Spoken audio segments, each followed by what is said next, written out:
The Little Bundle.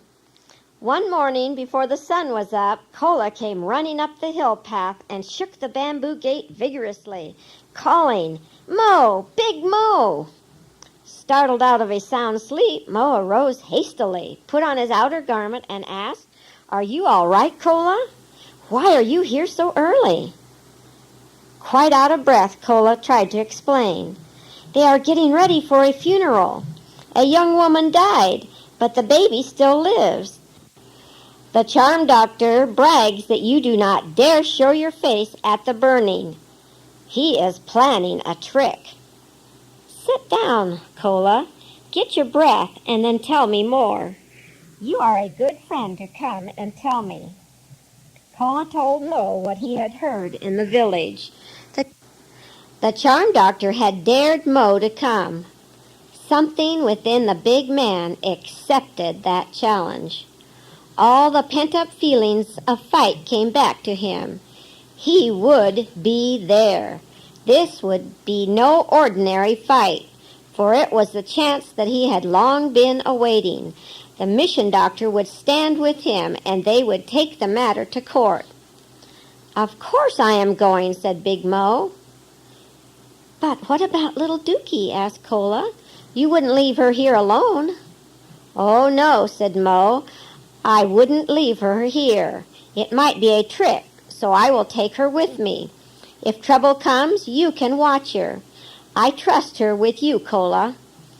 On our way, we will ask the woodcutter to care for the cows. We may be late coming home." Soon Dookie, Kola, and Mo were on their way to the village. It was daylight when they reached the main street, and the people were milling about because of the funeral ceremony. "We will go out by the river and hide in the bushes beyond the pile of wood," said Mo. "I wish that Dookie did not have to see this, but we cannot leave her anywhere. I do not know what trick the charm doctor will try next. He is so angry at me."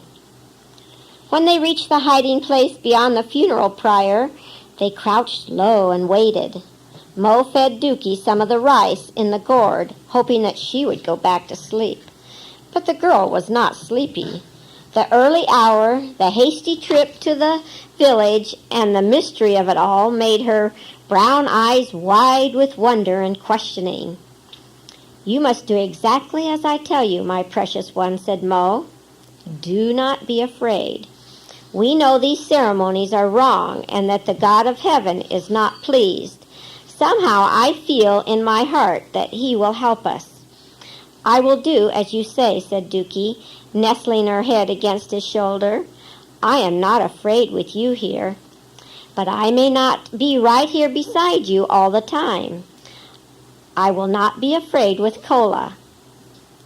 "Here they come," said Kola as he peered around the bushes and the pile of wood. "The charm doctor is leading the way, and there are several villagers coming across the grasslands. What will he do if he finds us here?" "We will wait and not be afraid." "But are you sure that the God in heaven is stronger than the spirits and the charm doctor?" "I am sure," said Big Mo with confidence. "Did I not tell you that he saved my little girl?" Down behind the bushes they watched as preparations were made for the ceremony. The larger bundle was placed on the logs and the dried grass and twigs. Then the smaller bundle was laid on top. By this time there was a crowd of villagers standing around. They had come from every direction, some out of curiosity, but others to cry and moan in the usual manner at funerals. The husband of the deceased was there with a small group of relatives. They were watching the charm doctor as he began his ceremonial dance. The husband seemed unconcerned that this was a sorrowful occasion, for he took a drink from a gourd that hung by a string around his neck and joined in the weird chant of the mourners. Big Mo did not like the attitude of the father. How could he be so unconcerned when his little baby was lying in a shroud waiting helplessly to be burned alive by the spirit-fearing Savaras? Mo set his teeth and clenched his fist. Then he gave instructions to Kola. That grass is very dry. It will burn quickly. I will have to work very fast. When the fire has been set, the charm doctor will turn to the people. At that moment, I will rush out, take the little bundle, and run back with it. I will give it to you while I carry Dookie. We will run and hide in the clump of bamboo until the crowd leaves. Then we will go around behind the spirit tree to the woodcutter's home and be safe. Do you understand, Kola? Kola nodded. He still feared the spirits and the charm doctor, yet he believed that Big Mo was doing the right thing in saving the baby. They were close enough to the prior to see the movement of the little bundle. Kola thought he heard a tiny cry, but he could not be sure.